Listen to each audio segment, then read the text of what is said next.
Tell me about a time you designed for security introduction. This is an important behavioral and technical interview question for software developers, backend developers, full-stack developers, senior developers, and team leads. Interviewers ask this question to understand how you think about security during design, how you protect APIs and data, how you handle authentication and authorization, how you validate user input, how you avoid exposing sensitive information, how you design secure logging and error handling, how you follow least privilege principles, security issues before they reach production. This question is especially important for check Java developers, backend developers, Spring Boot developers, full-stack developers, senior software developers, API developers, microservices developers, cloud developers, team leads, system design interviews. The best way to answer this question is by using the STAR method. STAR means S, situation, explain the background. T, task, explain your responsibility. A, action, explain what you personally did. R, result, explain the final outcome. A good interview answer usually spends 10% situation, 10% task, 60% action, 20% result. The most important part is the action section, because interviewers want to understand what security risks you identified and how you design the system safely. Question: tell me about a time you designed for security. Example 1. Designing secure REST APIs with role-based access. In one project, we were building new REST APIs for an internal business application. The APIs handled sensitive customer-related data, so they could not be accessible to every authenticated user. Task: I was responsible for designing the API security approach so only authorized users could access the correct resources. Action: I started by reviewing the business roles and the type of data each role should access. I worked with the product owner and QA team to clarify which users could view data, which users could create data, which users could update data, which users could delete data, which endpoints required admin access, which endpoints required normal user access, which data should be restricted by ownership. Then I configured Spring Security to protect the API endpoints. I added authentication check for protected APIs, role-based authorization, method-level security for sensitive operations, ownership validation in the service layer, standard unauthorized and forbidden responses, audit logging for important actions, tests for valid and invalid access scenarios.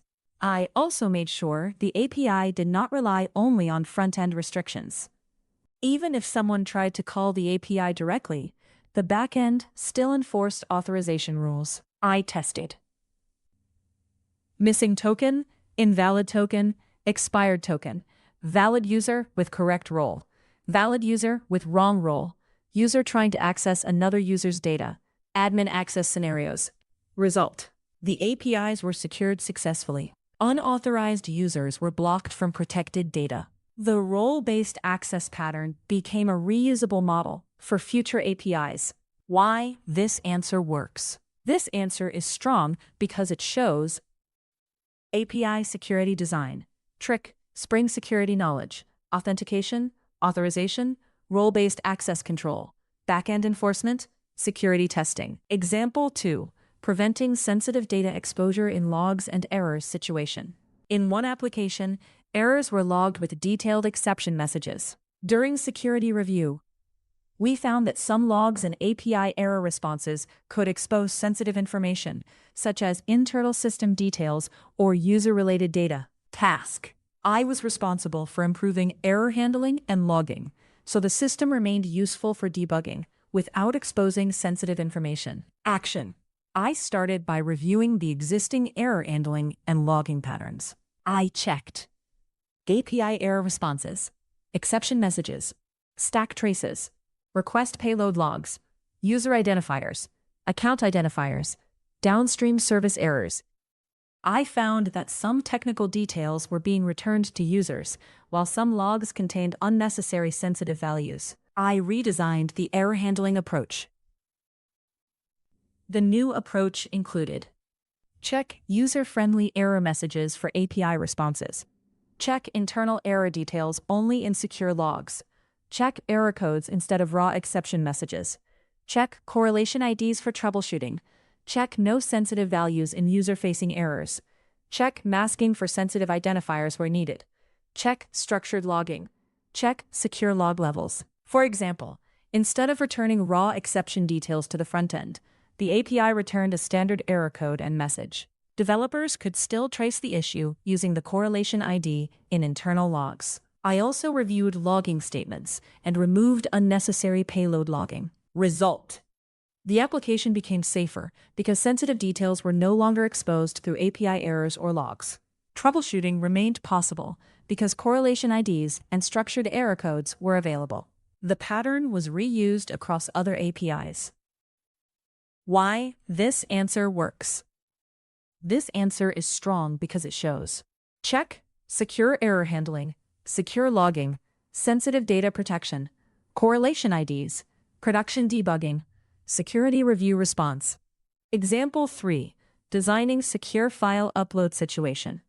In one project, users needed to upload documents through the application. File upload features can introduce security risks if file type, file size, access control, and storage are not designed carefully.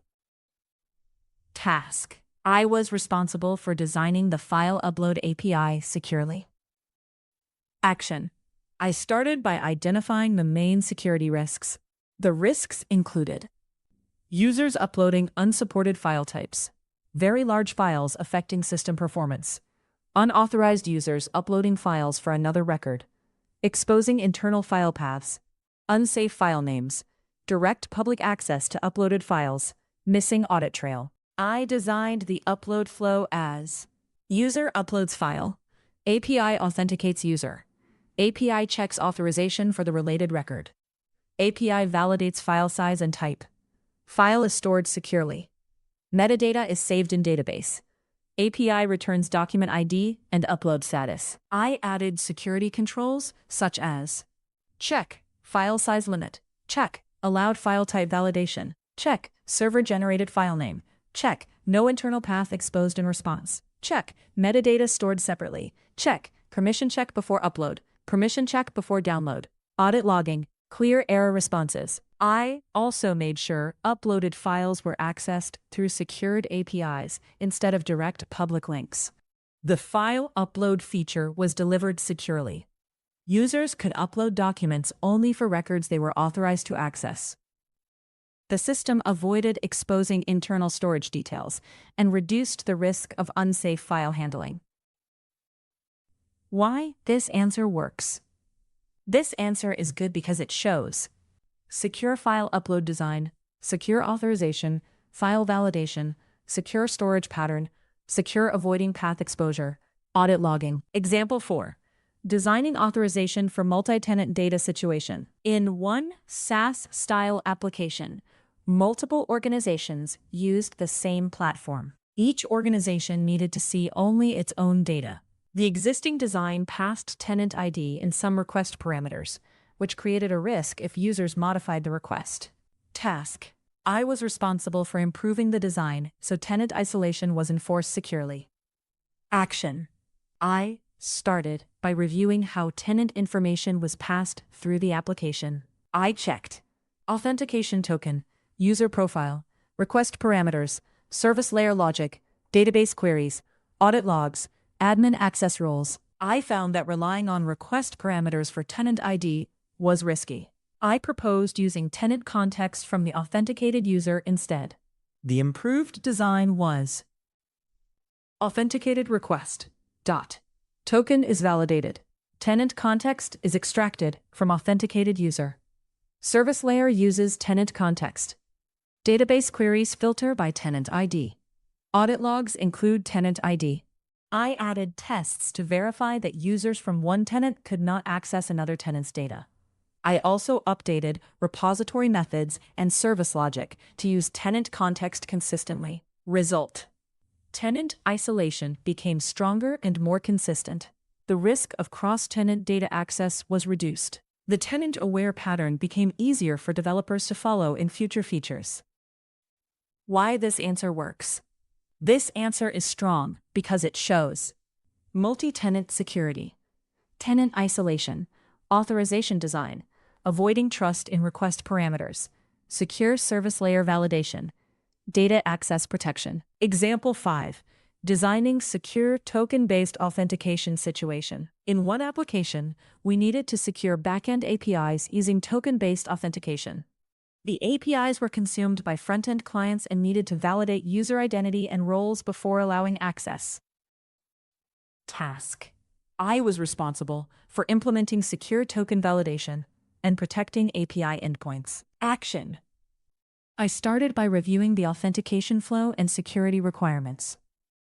I needed to make sure the backend verified token presence, token signature, token expiration, user identity, user roles, protected endpoint access, invalid token handling. I configured the security filter chain to check tokens before protected endpoints were accessed. I added token validation logic to verify the token signature and expiration. I also mapped roles from the token into the security context so authorization roles could be applied. I protected APIs based on role and endpoint sensitivity. I also added secure error responses. For example, missing token returned unauthorized, expired token returned unauthorized, valid token without permission returned forbidden, invalid token did not expose internal details. I added automated tests for token validation and role-based access. Result. The APIs were protected using token-based authentication. Only valid authenticated users could access protected endpoints. Role-based authorization helped ensure users accessed only the features they were allowed to use. Why this answer works? This answer is good because it shows check WT or token security, check authentication flow, check authorization rules, check Spring security style thinking, check secure error responses. Example 6. Designing input validation to prevent bad data situation. In one project, users submitted data through a web form that was saved by backend APIs. Some invalid data was reaching the database because validation was incomplete. Task. I was responsible for improving the API design so invalid or unsafe input was rejected before it affected downstream systems. Action. I started by reviewing the request DTO and business rules. I added validation for check required fields, field length limits, valid enum values, date range rules, numeric ranges, allowed characters where needed, duplicate business keys, ownership rules. I used backend validation because front-end validation alone could be bypassed. I also added field-level validation error responses, so the front end could show useful messages. For important business rules, I added validation in the service layer.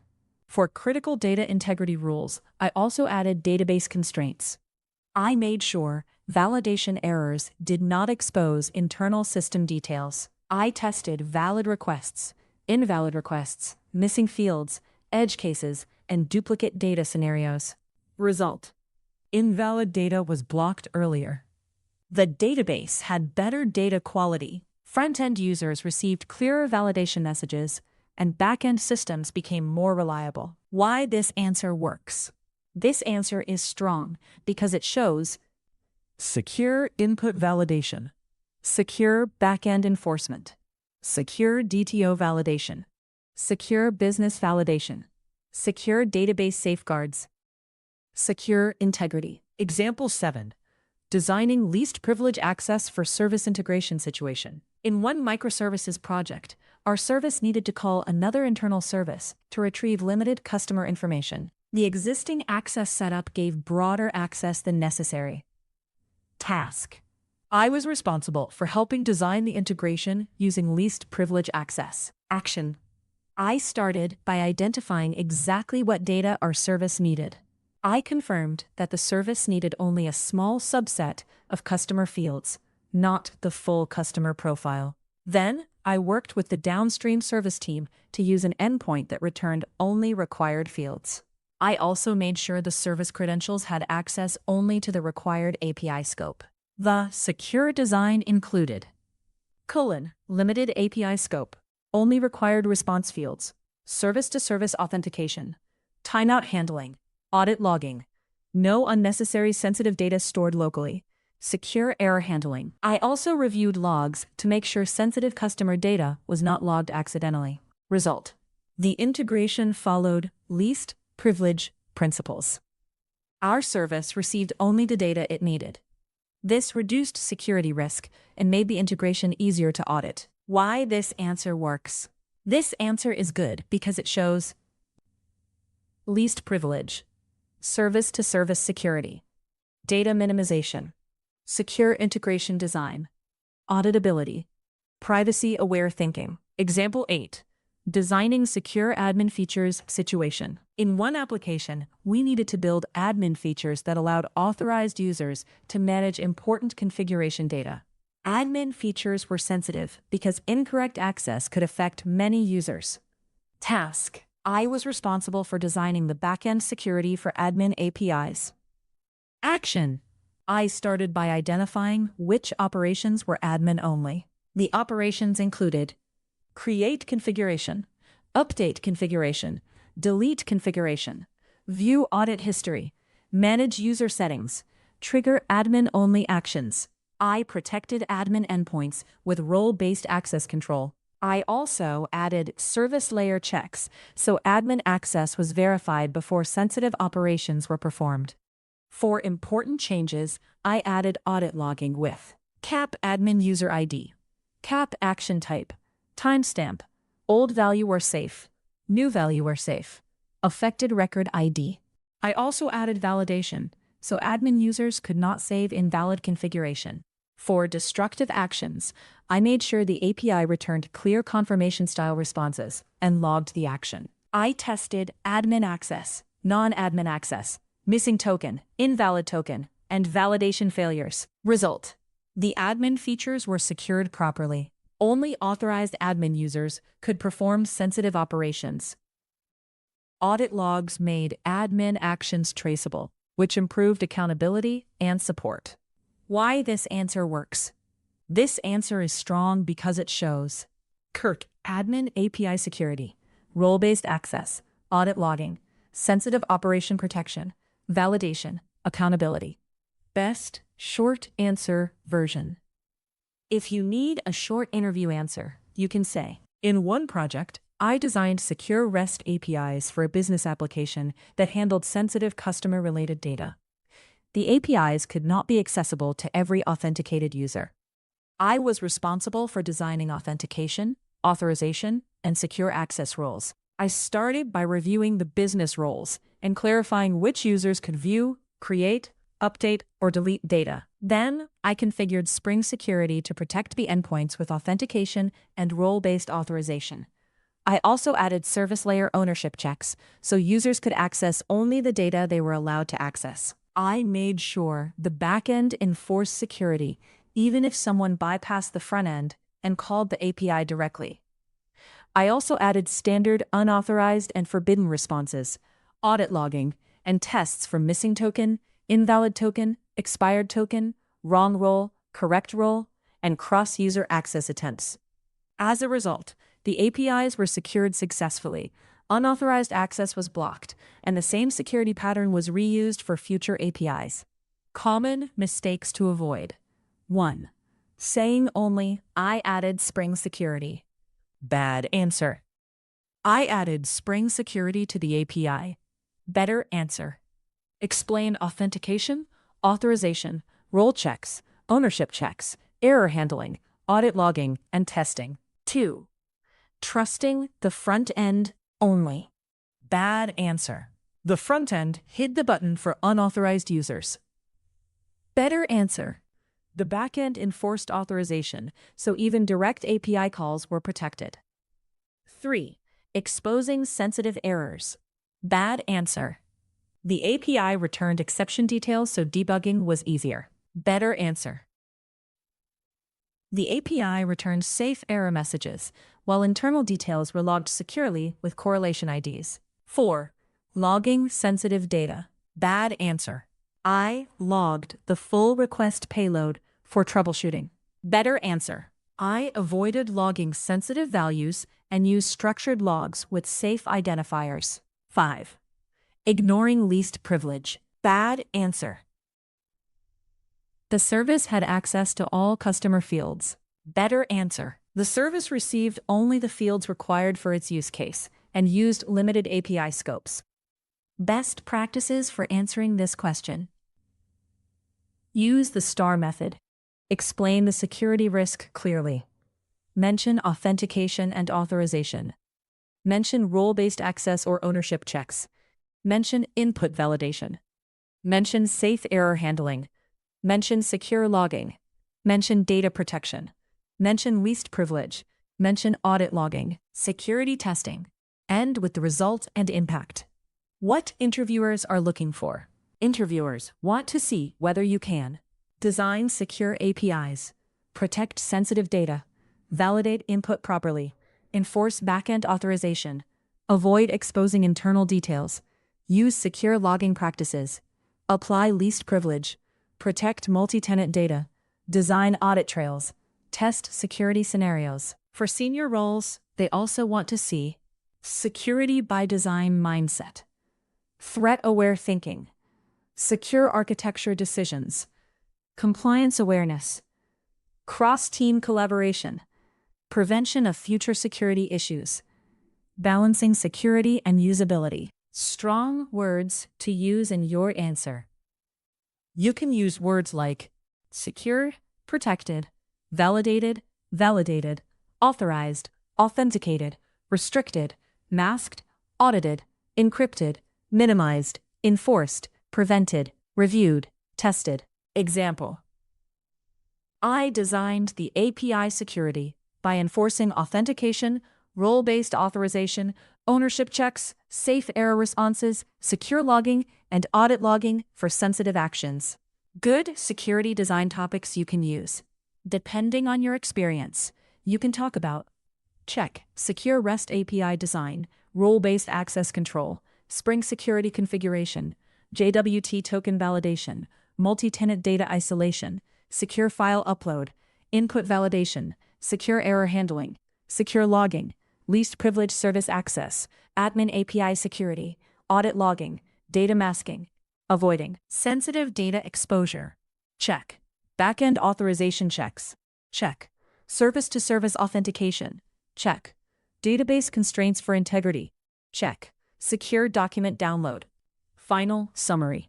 Tell me about a time you designed for security is an important interview question for backend developers and senior software engineers. The best answer should include what security risk existed, why security mattered, your responsibility, how you designed authentication, how you designed authorization, how you protected data, how you validated input, how you handled errors safely, how you logged securely, how you tested security scenarios, what result you achieved.